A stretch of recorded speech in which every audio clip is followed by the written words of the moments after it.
They say corporate betrayal doesn't come as a thunderstorm. It arrives as an email marked urgent at 9:02 a.m. on a Monday. For me, it started with footsteps, fast ones, down the hallway, followed by the unmistakable sound of chaos pretending to be authority. The door to my office slammed open so hard my coffee trembled. Standing there was Stephen, my boss's son, face red, veins pulsing like he'd just run a marathon of ego. And behind him, like a disappointed shadow, was his father, Mr. Langford. The man who'd built Langford Dynamics from a small family-run software firm into a mid-tier empire of automation tools. "She's been meeting with our competitors," Stephen barked, finger stabbing the air like he was conducting an orchestra of lies. "You can't trust her. Fire her." The room fell into silence thick enough to choke on. Mr. Langford's eyes flicked from his son to me, searching for truth or perhaps just the path of least resistance. The man was tired. Corporate tired. The kind of exhaustion that makes people believe whatever keeps the machine running. I didn't say a word. Didn't deny it. Didn't defend myself. Just looked at Stephen. Calm. Silent. Because sometimes silence cuts deeper than words. You could almost hear him squirm under it. "I saw her, Dad," he insisted, voice cracking like a kid denied dessert. "Last Thursday, lunch meeting at the Harbor Cafe with that guy from Ion Systems, the competitor who underbid us on the Phoenix project. He thought he had me, thought he'd finally found the silver bullet to remove the woman who refused to laugh at his jokes or clean up his messes. He didn't know the man I met wasn't from Ion Systems. He was from Ashcroft and Reiner, intellectual property law firm. The kind that eats corporate thieves for breakfast." Mr. Langford sighed, pinching the bridge of his nose. "Stephen, maybe we should—" But Stephen cut him off. "No, Dad. She's a traitor. You told me yourself loyalty is everything I wanted to laugh. Loyalty. Coming from the guy who once tried to sell our internal code to a client off the record for a consulting bonus. I'd saved his job that day. Quietly. Covered the breach before the board found out. He never thanked me. Just bragged later about fixing the problem. Now here he was, pounding my desk, demanding my head. Mr. Langford didn't look at me when he spoke. "Miranda, let's talk in my office." The rest of the morning blurred. People avoided my eyes. Slack went quiet. The same colleagues who once begged for my help on deadlines suddenly remembered invisible tasks that required urgent attention. That's the thing about corporate loyalty. It evaporates faster than coffee in a boardroom. By the time Mr. Langford called me in, I already knew what was coming. "Miranda," he began softly, like he was reading from a manual on empathy. "This isn't easy.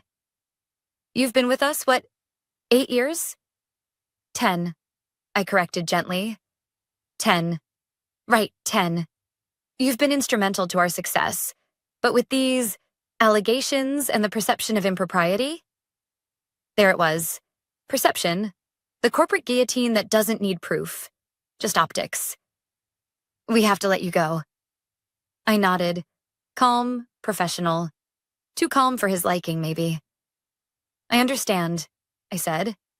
He blinked, surprised. "You do?" "Of course. You have to protect the company." He nodded awkwardly, relieved that the storm he expected never came. He didn't realize the storm had already passed, and I was the one who'd built the lightning. I packed my things slowly. My mug, my folders, the framed quote on my desk that read, "Integrity is doing the right thing when no one's watching." Irony's favorite decoration. As I walked out, Stephen was standing by the elevators, arms crossed, smirk plastered across his face like a participation trophy. "No hard feelings, right?" he said. I smiled. "None at all." He didn't catch the spark in my eyes, didn't recognize the look of someone who'd stopped playing defense. Because while they thought I was meeting competitors, I'd been documenting every piece of my work. Every line of code, every system, every diagram I'd built for Langford Dynamics over the last decade. And I had discovered something far more interesting than gossip. The company's flagship tool, the one they were preparing to license globally, still ran on a framework I had designed entirely. one I had never signed over ownership for. When I left that building, cardboard box in hand, I didn't feel fired. I felt free. Free to act, free to claim what was mine, free to stop being the silent architect behind someone else's empire. They thought they were cutting out a liability. What they really did was set loose the one person who knew where every wire connected and how to pull them without leaving fingerprints. They'd learn soon enough, because the next knock on their door wouldn't be from a competitor. It would be from the lawyers I'd just had lunch with, and the envelope they'd open wouldn't be a pink slip. It would be a cease and desist with my name stamped on every page. You'd think that losing your job after 10 years would hurt. But walking out of Langford Dynamics that afternoon felt strangely peaceful, like unclenching a fist I didn't realize I'd been holding for years. Outside, the air had that sharp post-rain clarity. I stood on the curb with my little cardboard box and watched people rush past, clutching laptops, coffees, and stress like they were medals. 10 years of building, debugging, firefighting, gone with one meeting. And I didn't even flinch, because I knew something they didn't. That week before everything fell apart, I had already started making copies.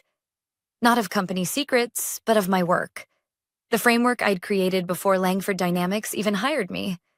My original code base, my architecture, my automation logic. The same system they later rebranded and built their success on. I still had the earliest versions, timestamps, Slack messages, and email threads proving I'd brought it in as pre-existing intellectual property. That was what I'd been discussing at the Harbor Cafe. Not poaching offers. Protection. I'd seen it coming months earlier. The whispers about fresh leadership, the subtle push to replace older staff with younger, cheaper faces. I'd survived the last 3 restructurings, but this time the warning signs weren't subtle. Stephen had started shadowing meetings I used to lead. He'd ask questions he didn't understand, and then repeat my answers word for word to his father as if they were his own ideas. At first, I ignored it. You tell yourself it's temporary, that competence always wins. But competence without visibility is camouflage. And I'd been invisible too long. So when Stephen accused me, I didn't fight. Because fighting would have been playing on his field. I'd already moved the game somewhere else. The next morning after my firing, I sat at my kitchen table, coffee steaming beside my laptop. My inbox had already flooded overnight, some coworkers pretending to be shocked, others asking what really happened. I didn't reply to any of them. The company line had spread faster than truth ever could. Miranda was meeting with competitors.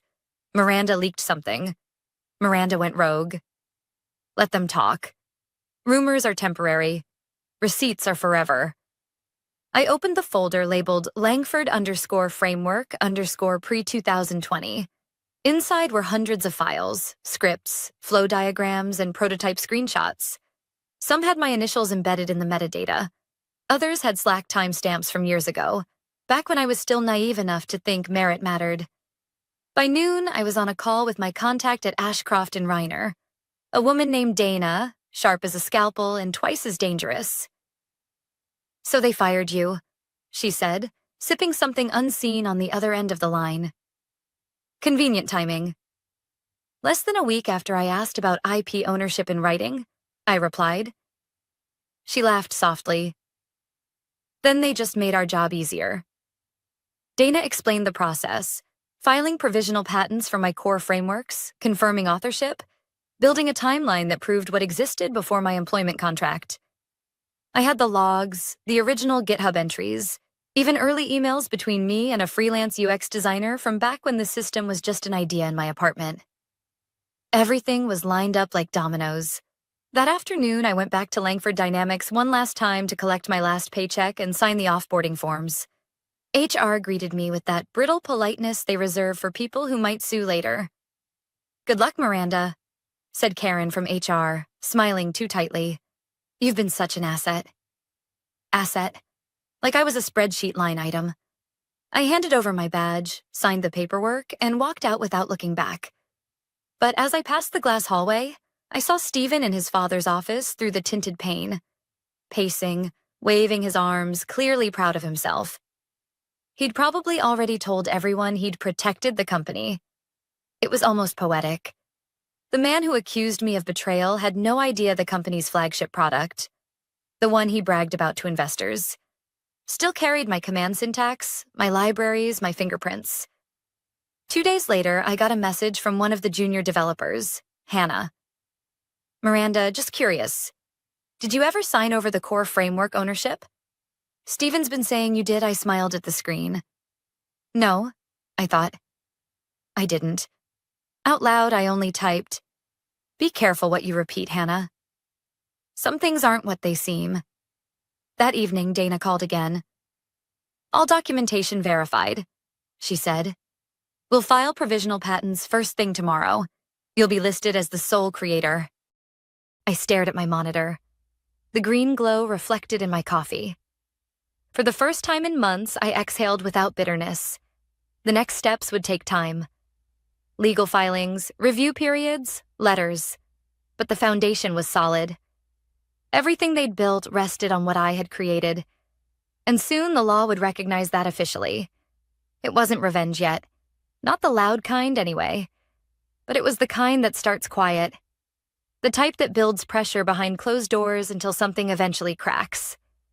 Langford Dynamics thought they'd silenced me. But in reality, I'd just started speaking a new language. The one written in legal codes and ownership rights. I didn't need to shout. All I had to do was wait. Because soon enough, the silence around me would grow louder than any accusation. And when the paperwork arrived on Mr. Langford's desk, with my name printed across the top, even Stephen would finally understand. You can't fire the person who built the floor you're standing on. It's funny how fast a reputation can unravel when people smell weakness. By the end of my first week unemployed, I'd gone from the backbone of Langford Dynamics to the woman who sold trade secrets. That's how corporate storytelling works.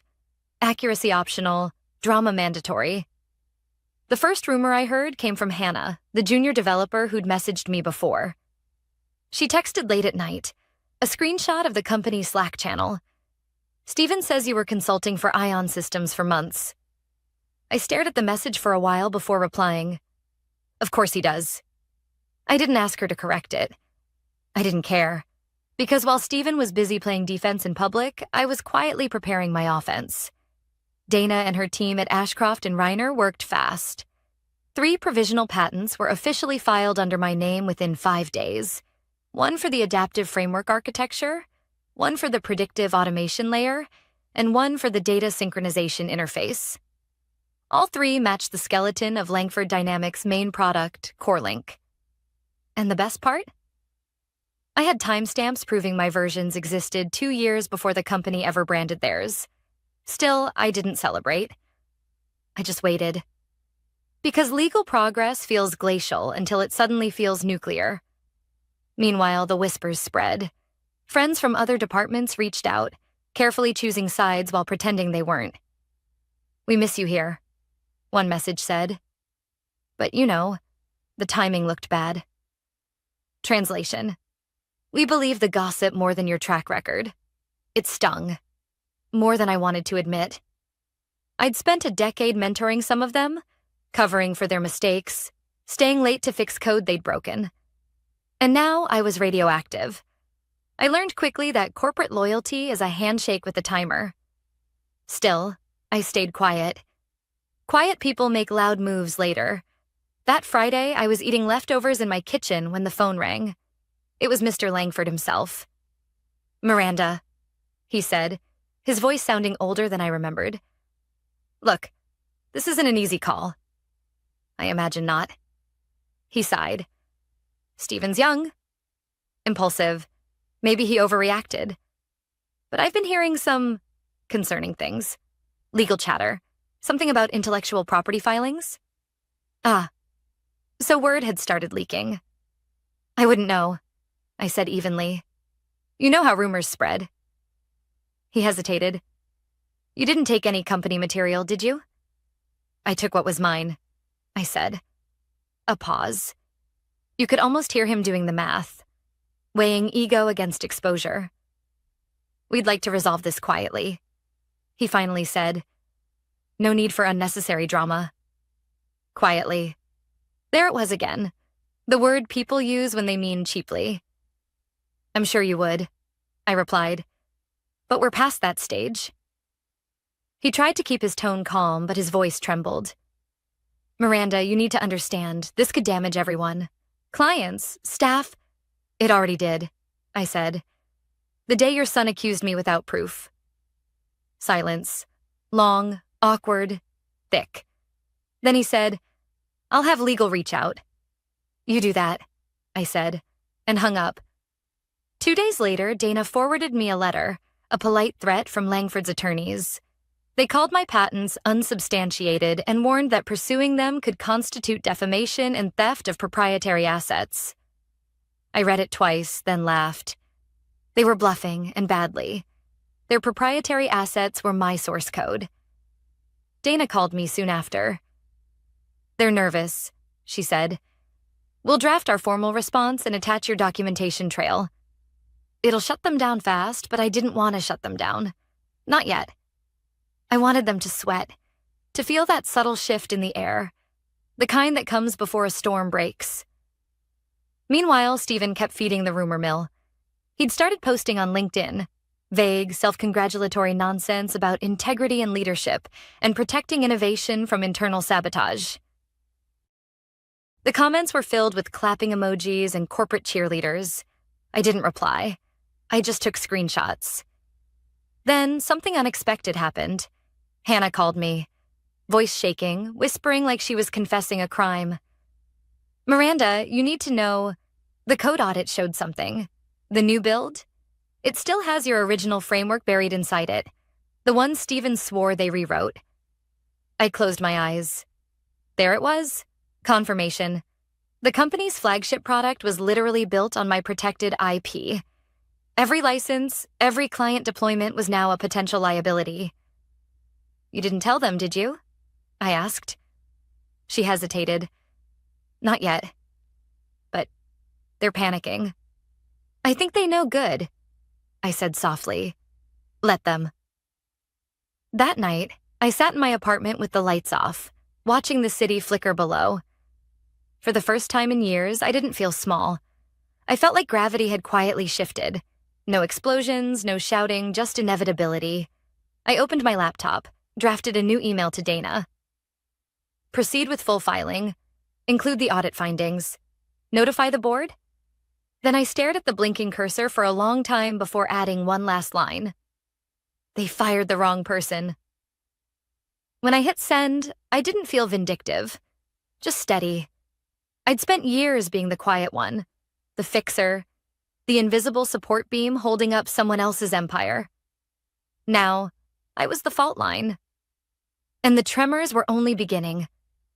By the second week, Langford Dynamics was unraveling faster than a bad code deployment. It started with whispers from former colleagues, messages arriving at odd hours, hesitant, laced with curiosity and fear. Miranda, did you really file patents? Stephen's been losing it in meetings. Legal is doing some kind of emergency audit. People are freaking out. I didn't respond to most of them. Not because I didn't care, but because I'd already said everything I needed to say. With documents, not words. Ashcroft and Reiner had sent the official cease and desist notice 3 days earlier. It was addressed to the CEO, copied to the board, and written in the kind of language that makes executives sweat through their tailored suits. Each section listed a specific module, library, or process derived directly from my work, complete with creation timestamps and version histories. Dana called me that morning. They'll either fold, she said, or they'll fight. But if they fight, they lose harder. I nodded, even though she couldn't see me. Then let them pick. She chuckled. You're calmer than most clients in your position. I had 10 years to practice. By noon, I started hearing things. A manager I used to work with, Rick, called from his personal phone. They shut down internal access to CoreLink, he whispered. Whole dev team's locked out. Something about pending IP verification. Stephen's pacing the hallways like a caged animal. It was surreal, knowing the storm I'd set in motion was finally landing. Later that day, Hannah texted again. Stephen's blaming everyone. He called an emergency meeting and said someone must have leaked to you. I smiled. He's not entirely wrong, I typed back, then deleted it. Instead, I just sent, stay quiet. Watch everything. That night, I barely slept. It wasn't anxiety. It was adrenaline. I'd spent years staying late at that office, watching men with less talent and more confidence climb past me. I'd fixed their crashes, rewritten their errors, and made their systems shine while they took bows. And now, for once, the system itself was glitching, exactly where it should. The next morning, my phone buzzed before sunrise. It was Dana again. "You might want to check the news," she said. There it was. Tech Today exclusive. Langford Dynamics faces IP dispute over core automation framework. The article was cautious but clear. An unnamed former engineer had filed patents that overlapped with the company's core infrastructure. They quoted an anonymous source saying, "The company may have unknowingly deployed unlicensed technology." Unknowingly. That word made me laugh out loud. Within hours, LinkedIn lit up. Investors went quiet. Employees stopped posting inspirational quotes. The silence was deafening and beautiful. By mid-morning, Mr. Langford called again. This time his voice was shaking. "Miranda, we need to talk." "I believe you're supposed to go through my attorney," I said. "I'm asking as someone who's known you for years," he pleaded. "You're a good person. This can't be how you want it to end." "End?" I said quietly. "No, Mr. Langford. This is how it starts." He exhaled heavily. "You've made your point." "No," I said. "I made my work. You just took the credit." There was a long silence, then, softly, "My son made a mistake." I almost felt sorry for him then, not because of the company, but because he still didn't understand. It wasn't just Stephen. It was everyone who'd watched it happen and said nothing. Everyone who'd laughed it off when my work disappeared under someone else's name. The reckoning wasn't personal. It was systemic. By the end of that day, Langford Dynamics froze all public client updates. Their support portal went offline for maintenance. The industry blog started speculating about licensing issues, potential legal exposure, and investor withdrawals. And while chaos brewed on their side, my life became strangely simple. Mornings were quiet again.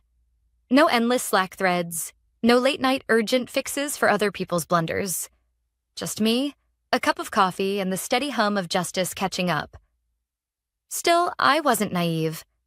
Companies like Langford didn't crumble overnight. They patched holes, spun narratives, found scapegoats. And I knew exactly who they'd turn to next. Stephen. Sure enough, a few days later, Rick called again. "You didn't hear this from me," he said, "but the board's having an emergency meeting. They're demanding proof Stephen led the development. Legal found metadata tying everything back to your original commits. I could picture it. Stephen sitting there, red-faced, fumbling excuses while the board dissected every lie he'd told. "What happens now?" I asked. "They're trying to control the damage. The investors are threatening to pull out unless they resolve the IP issue within the week." I thanked him and hung up. Then I poured myself another coffee, opened my window, and let the breeze in. For years, I'd been told that humility was a virtue, that staying quiet made me a team player. But humility in the wrong room just paints a target on your back. Now, as I watched the company that dismissed me drown in its own negligence, I realized something important. I didn't need revenge. I just needed recognition. And the truth had already started to speak for itself. Langford Dynamics was learning the hardest corporate lesson of all. You can't build an empire on stolen ground. And tomorrow, they'd learn what it costs to try. The morning the settlement email arrived, I was halfway through washing dishes. My laptop chimed from the other room, a single, sharp sound that cut through the silence. I dried my hands, opened the screen, and there it was. Subject line, Resolution Agreement, Langford Dynamics. For a second, I just stared at it. 10 years of late nights, ignored contributions, stolen credit, and quiet endurance all distilled into one email. My heartbeat slowed. this was it. Inside was the official letter from their attorneys. Every word perfectly polished, every sentence dripping with corporate diplomacy. Langford Dynamics acknowledges that portions of the CoreLink framework originated from intellectual property developed solely by Ms. Miranda Holt prior to her employment.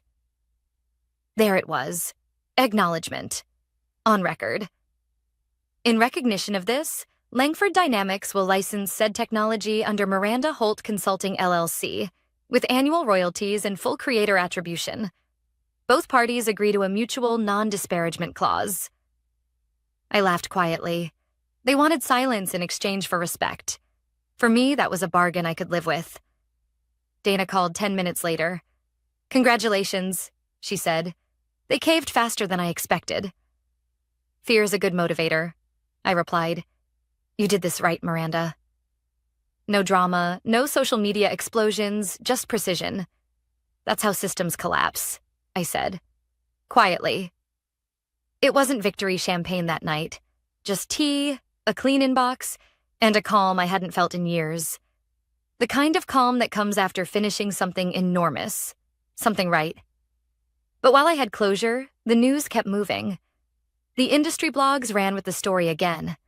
The headline read, "Langford Dynamics settles IP dispute after internal audit confirms authorship." They used my initials, not my full name, but everyone who mattered knew. Stephen, of course, disappeared from the company site within 48 hours. His LinkedIn went private. A week later, he posted a vague update. Taking time to reflect and explore new opportunities. I didn't bother to check the comments. Mr. Langford reached out once more, this time by email. "Miranda, I know things ended badly. I want you to know I never meant for it to go this far. I wish you the best." I typed a reply, then deleted it. Some apologies don't need responses. Instead, I focused on the future.